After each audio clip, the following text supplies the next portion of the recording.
encourage our counties or states to order the paper, and they can print on it just like they normally do. They literally, instead of ordering the paper they normally order, just order this paper. And then they can test the paper before it's tabulated to make sure that it's actually legitimate and not copied. Because there are copied ballots. When they run out, they just go to a copy machine and copy them. And how do we know that? Maricopa County, between the front and the back of the ballot, there's alignment marks. And the alignment marks were off on a lot of them.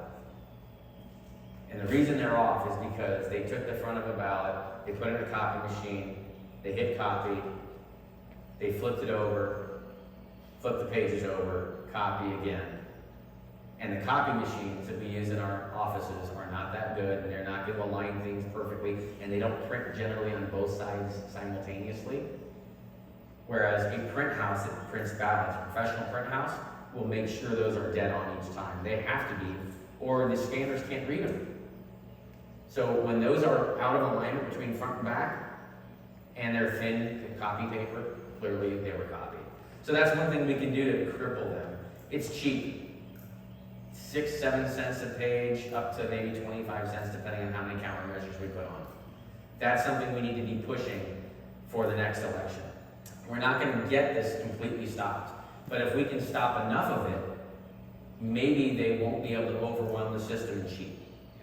They barely were able to do it this last time. In fact, they had to throw everything they could at it to win. And we talked about reducing the headroom, cleaning the voter rolls. We do everything we can to clean them and monitor them. Let them know we are watching. Find access to your voter rolls. Get someone set up to download those voter rolls every single day leading up to an election. They're not going to do it for us, so we need to fight to get that access and download those voter rolls. The fact that we're doing it might just make people nervous enough. We can also make laws against manipulating an election. Increase the penalties. These are things we can do right now to discourage people from doing it. Make it probably not a good decision for them to mess with our election. Right now, it's a free-for-all. And vote in person on election day only.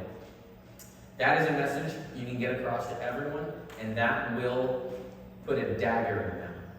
Because they're going to end up with a whole bunch of data all at once on the last day, and they're going to have to react to that. That's a big unknown that they're going to have a very little bit of time to react to.